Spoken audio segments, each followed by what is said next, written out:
Well, again, let me say Merry Christmas, everyone. Merry Christmas.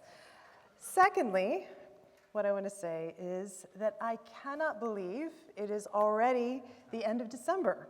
So I don't know about you, but 2024 just completely flew by.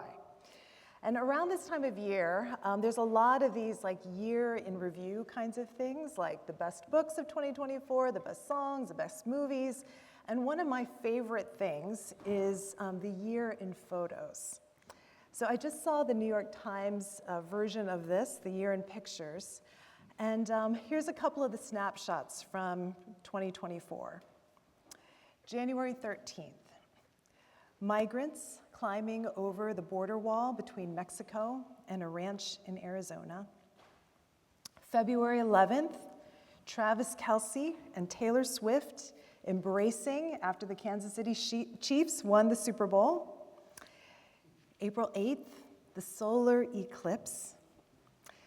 July 13th, Trump with a bloodied face, fist raised defiantly in the air. July 30th, the women's gymnastics team carrying the American flag after winning the gold medal.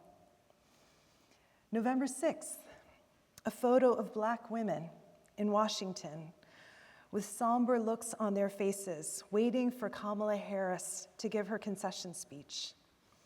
And just dozens and dozens of photos, things that I had kind of forgotten happened in 2024. Anything from Fashion Week and Kendrick Lamar in his concert after unofficially winning the diss battle with Drake, to these quiet moments that we'll never see the headlines, to pictures of fires and earthquakes across the globe, and then to photo after photo after photo of the living grieving their dead in Gaza, Israel, Ukraine, Sudan, Haiti, in this never-ending cycle of violence in our world. Pictures were political, they were personal, they were global, they were local. It was the whole spectrum and story of humanity and all of its beauty and brokenness. So if you were to put your year in photos, what story might your pictures tell? So on my phone, there's pictures of John Bierkley and Norma Milligan, beloved members of St. Peter's who died earlier this year as we were gathering their photos for a slideshow. There's a picture of little Louise Sullivan in April, just hours after she was born. There's a group photo of us on the steps of the Cathedral of St. John the Divine after we had walked through the streets in a prayer pilgrimage for the people of Palestine and Israel. There's a picture of me and Jimmy at the top of Baxter Mountain in the Adirondacks. There's me at the dinner table with my parents in Korea on one of my trips to help my dad take care of my mom, who was diagnosed with Parkinson's disease and dementia. There's a picture of church members the day after the election in the Delaschmitz pottery studio down the street with clay in our hands, just creating and processing and praying our emotions on that day.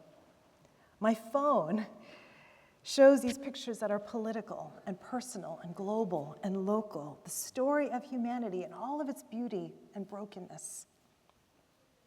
So in the first two chapters of the Gospel of Luke, we might imagine a year in photos if they had cameras back in the first century.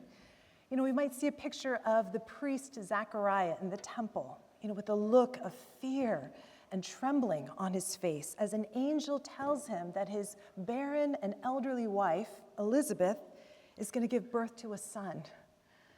And this son would prepare the way for the Messiah, the long-awaited Messiah.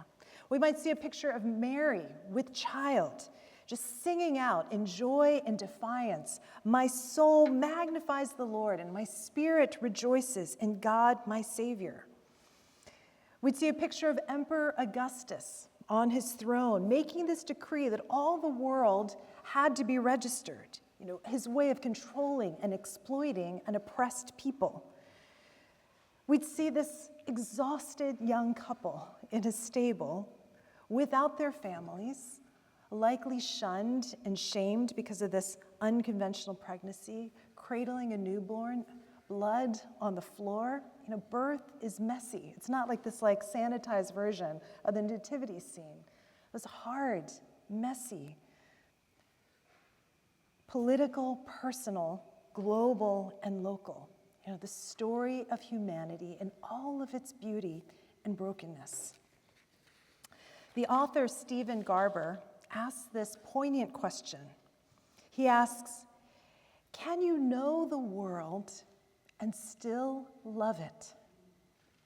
Can you know the world, not only in its beauty, but in its brokenness, and still love it?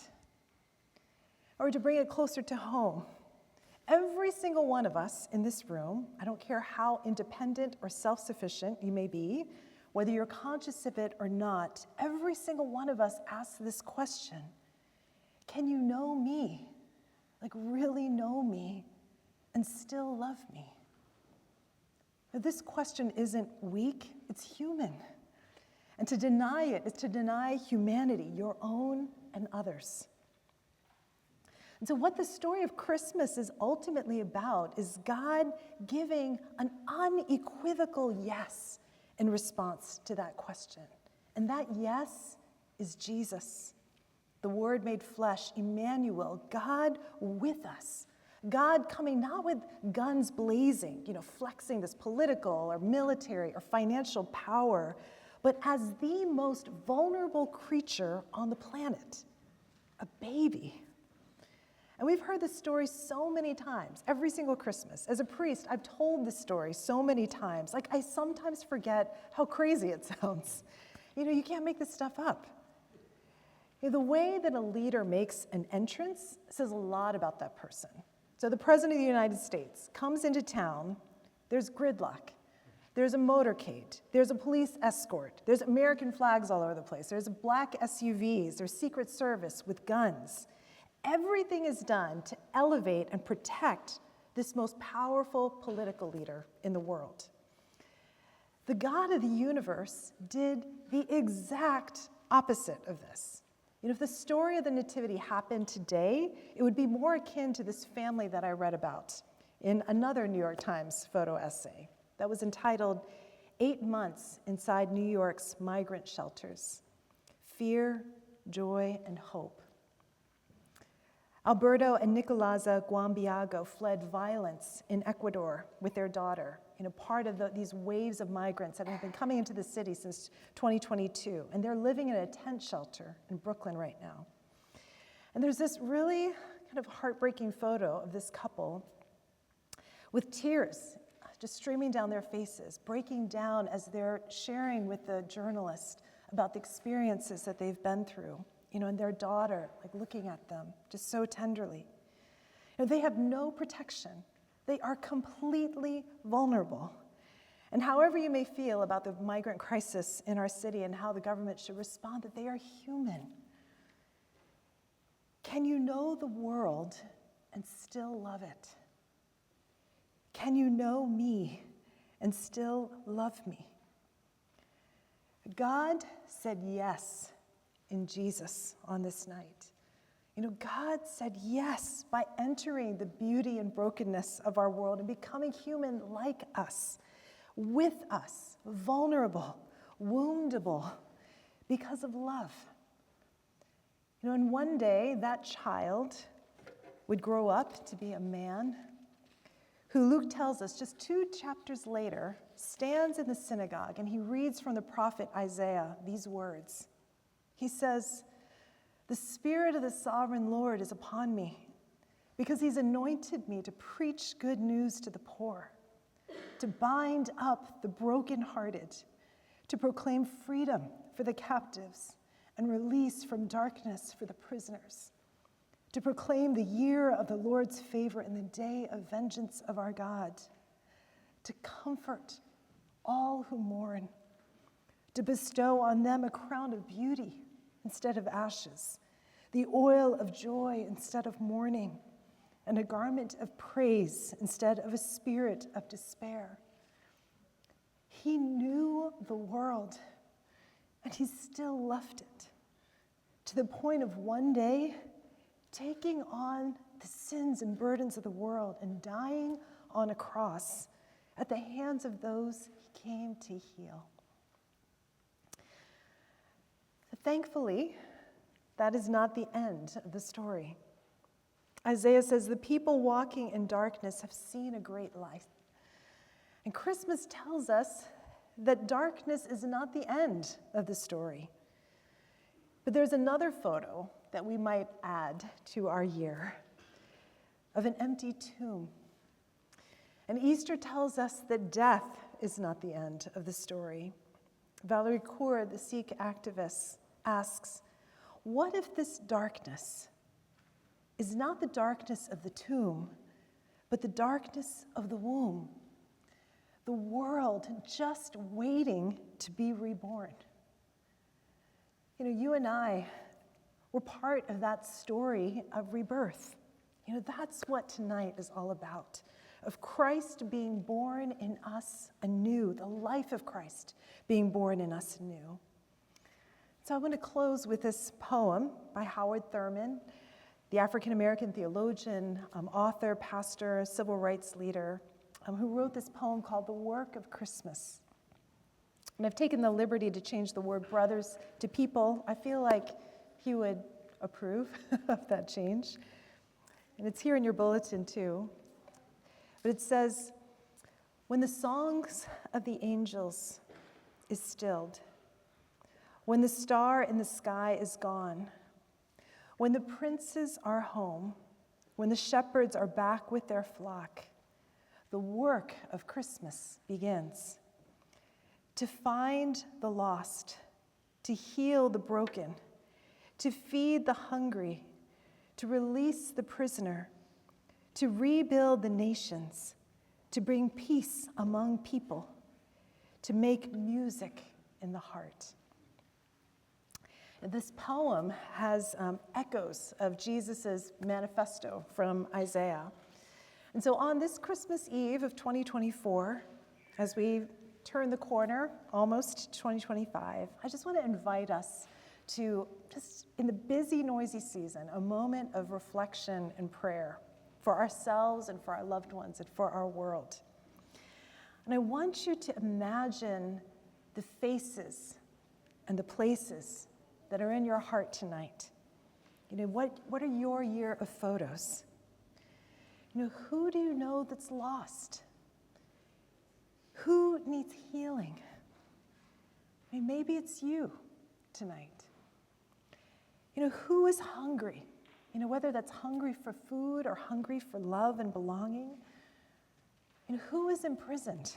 You know, whether in our penal system or in a prison of their own making. You know, the nations that are on our headlines day in and day out that need rebuilding, you know, including our own. You know, where do we need peace to heal the divisions among us? You know, where have we been called to make music and just sing over it all? And so I'm going to invite you to just bow your heads and close your eyes if that helps. And I'm going to play just a song of this poem. And again, you can read the words or just listen. And as we do, keep those faces and those places in your mind. And just let this song wash over you. And may it be our prayer tonight.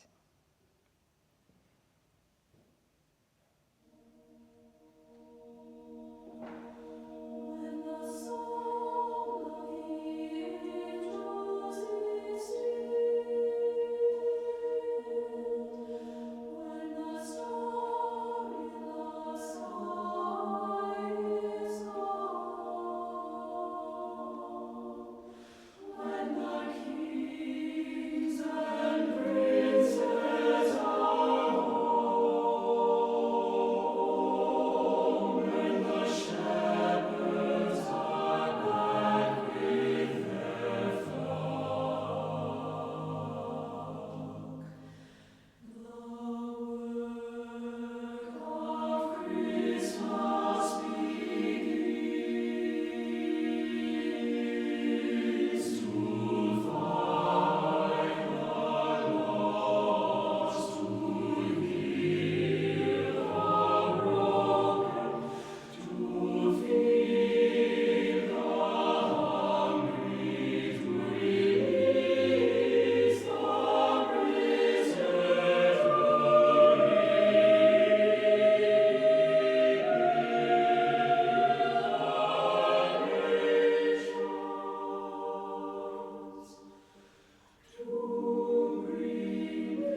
And so, friends,